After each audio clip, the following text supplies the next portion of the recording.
बिस्मिल्लाहिर्रहमानिर्रहीम। इय्याक नअब्दु व इय्याक नस्तईन। मेरे पाकिस्तानियों, मैं आज अपनी सारी कौम को समझाना चाहता हूँ कि क्यों हम इस जगह पे पहुँच गए कि हम जेल भरो तहरीक का आगाज़ करना चाहते हैं। इसकी क्या वजह है?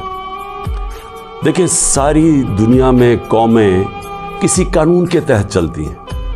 कानून क्या होता है? वो आइन फैसला करता है कि क्या कानून में जायज़ है और कौन सी चीज़ नाजायज़ है।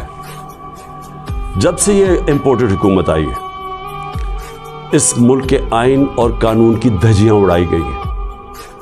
हालात ये हैं कि अदालतों की भी बातें, उनके अहकामात ना पुलिस सुनती है, ना ये रियासत सुनती है।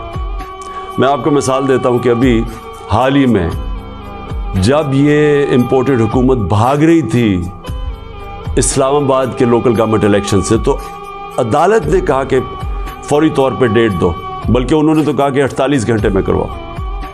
अभी तक कोई महीना होने लगा तकरीबन, अभी तक इलेक्शंस नहीं हुए। उसके अलावा जिस तरह फंडामेंटल राइट्स, जो बुनियादी हुकूक, जो हमारा आइन हमें हमारे बुनियादी हुकूक की हिफाजत करता है, हालात ये हैं कि लोगों को उठाया जाता है। कितने लोगों को, सोशल मीडिया के लोगों को उठाया गया, उनको तशद्दुद किया गया उनके ऊपर, सिर्फ इसलिए कि उनकी कोई ट्वीट थी, उसके ऊपर उठाया गया, तशद्दुद किया गया। अभी तक कई ऐसे लोग हैं जिन्होंने जिस तरह का तशद्दुद किया गया, अभी तक उनका ज़हनी तवाज़ुन ठीक नहीं हुआ। आज़म स्वाति, कौन सा आइन, कौन सा कानून इजाज़त देता है कि एक ट्वीट के ऊपर नंगा करके उसके ऊपर तशद्दुद किया जाए, और फिर जब वो फिर से उसको जेल में डाला जाता है और फिर उसको कोई 30 उसके ऊपर FIR कोई बलूचिस्तान सिंध में की जाती है। शेख रशीद, आइन उसको अदालत उसको जमानत देती है, उसके बावजूद उसको उठा के ले जाते हैं और उसके ऊपर केसेस सिंध और बलूचिस्तान में कर देते हैं। फवाद चौधरी, अदालत 4 दफ़ा कहती है IG को कि पेश करो फवाद चौधरी को अदालत में, और वो उसको इस्लामाबाद ले जाते हैं। तो ये तो मैं थोड़ी मिसालें दे रहा हूँ जो शहबाज गिल से हुआ।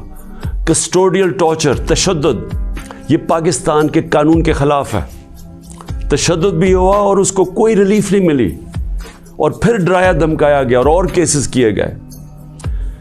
पुरअमन एहतजाज हमारा था 25 मई को, उसके ऊपर जो जुल्म किया गया, कौन सा कानून और आइन एक जमहूरियत में इजाज़त देता है कि पुरअमन एहतजाज के ऊपर तशद्दुद करो? इन्होंने 3 धरने हमारे अगेंस्ट दिए और लॉन्ग मार्चेस की, किसके ऊपर हमने कोई सख्ती की?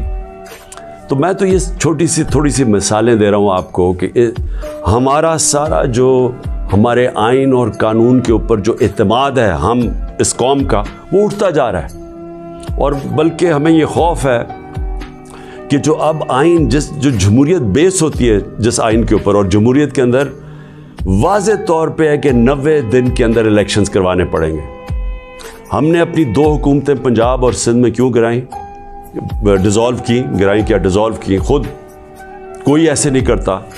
हमने सिर्फ आइन को सामने रख के की कि हमें जब पता था कि 90 दिन के अलावा आप आगे नहीं जा सकते, तो हमने उसको सामने रख के इलेक्शंस की तरफ गए, इसलिए कि मुल्क एक बहुत बड़े बुरहान का शिकार है, एक पॉलिटिकल इंस्टेबिलिटी का शिकार है। और जब तक इस मुल्क में सियासी इस्तेकाम नहीं आता, हमारी माशत नहीं ठीक होने लगी। तो हमने कुर्बानियाँ दी 2 गवर्नमेंट्स की, जो तकरीबन 66% पाकिस्तान है, सिर्फ इसलिए कि आइन 90 दिन में इलेक्शन करवाता है। अभी तक कितने दिन हो गए हैं? 20-25 दिन हो गए हैं, अभी तक कोई डेट नहीं मिली।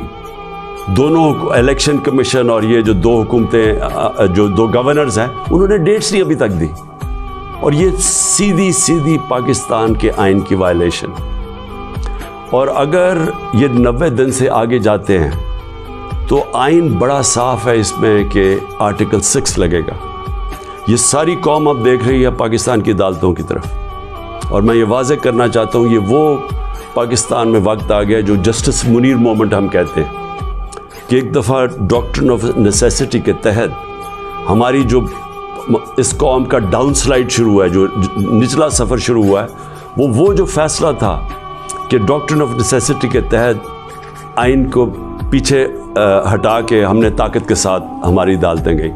तो आज भी वही वक्त है, सारा पाकिस्तान देख रहा है, टाइम बदल चुका है। अगर ये हमने देखा कि इससे आगे जाते हैं तो हमने ये प्लान किया हुआ है कि हमने अपने आइन, अपने मुल्क के कानून, रूल ऑफ लॉ के लिए, इंसाफ के लिए हमने ये जेल भरो तहरीक का फ़ैसला किया, क्योंकि हमें कोई नज़र नहीं आ रहा कि ये जो वो लोग जिनकी ऊपर करप्शन के केसेस, इंटरनेशनल इंकशाफ होता है पनामा का, जिसमें पता चलता है कि मरियम नवाज़ 4 महंगे तरीन लंदन की अपार्टमेंट्स, जो कि लंदन के सबसे महंगे इलाके में, उस पनामा के इंकशाफ में पता चलता है कि असल मालिका उनकी मरियम नवाज़ थी। उसके बाद सारा ट्रायल होता है, सज़ा होती है। तो उनके ऊपर तो कोई ऐसा तशद्दुद नहीं हुआ, उनको तो जेल में रॉयल्टीज़ की तरह रखा गया। उनके ज़रा देखें जेल में कैसे जा रहे थे। तो यहाँ ट्वीट्स के ऊपर तशद्दुद किया गया। तो इसलिए 2 रास्ते हमारे सामने। एक रास्ता ये है कि हम तोड़ फोड़ करें, इंतशार फैलेगा मुल्क में, सड़कें बंद करें, पथराव करें, पहिया जाम स्ट्राइक करें। तो मुल्क के तो आगे हालात वो हैं, पाकिस्तान की तारीख़ में माइशत इधर तक नीचे नहीं पहुंची जो इन्होंने पहुंचाई है, और ये हम सबको पता था, होना ही है। और हमने जो उस वक़्त इनके हैंडलर्स थे उनको वाज़े करके बताया कि अगर आपने साजिश करके हुकूमत गिराई, इनसे नहीं संभाली जाएगी, और नहीं संभाली गई।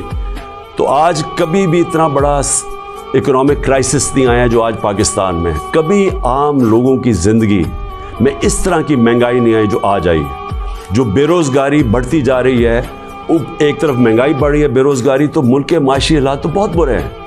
तो हम इसलिए उसको सामने रख के, और 26 साल की स्ट्रगल में कभी भी हमने इंतशार की पॉलिटिक्स नहीं की। लिहाजा ये पुरअमन तरीके का एहतजाज है जेल भरो तहरीक। मैं आज अपने सारे कारकुनों को, बल्कि मैं तो पाकिस्तानी अवाम को भी ये कहता हूँ कि ये इस वक्त आप पॉलिटिक्स नहीं कर रहे हैं, आप अपने मुल्क के लिए जहाद लड़ रहे हैं, हकीकी आज़ादी की जंग लड़ रहे हैं। मैं आज आप सबको कहूँगा कि मेरे अपने कारकुनों को कि जो हमारे ज़िली सदर हैं, डिस्ट्रिक्ट प्रेसिडेंट्स जो हैं, उनके ऊपर रजिस्ट्रेशन शुरू करें कि जिन्होंने हम पहले हर पाकिस्तान के शहर में हम जेल भरो तहरीक शुरू करेंगे। तो पहले मैं चाहता हूँ कि वॉलंटियर्स अपनी रजिस्ट्रेशन करें, और उसके बाद मैं फिर आपको डेट दूँगा किस दिन हमने जेल भरो तहरीक का आगाज़ करना है, और इसकी चंद दिनों के अंदर होगी। और इसलिए मैं चाहता हूँ कि जल्दी जल्दी आप अपनी आप जो रज़ाकार हैं वो सामने आए, और इंशाअल्लाह मैं ये समझता हूँ कि ये जो हमारी तहरीक है, इससे हम वो चीज़ हासिल करना चाहते हैं जो पाकिस्तान को एक हकीकी आज़ादी भी देगा, और हकीकी आज़ादी का मतलब हकीकी जमहूरियत वो भी देगा। और वो इंशाअल्लाह वही एक पाकिस्तान को एक वो जमहूरियत जिधर रूल ऑफ लॉ है, जिधर कानून की हुक्मरानी है, वही पाकिस्तान को इस दलदल से निकालेगा। शुक्रिया।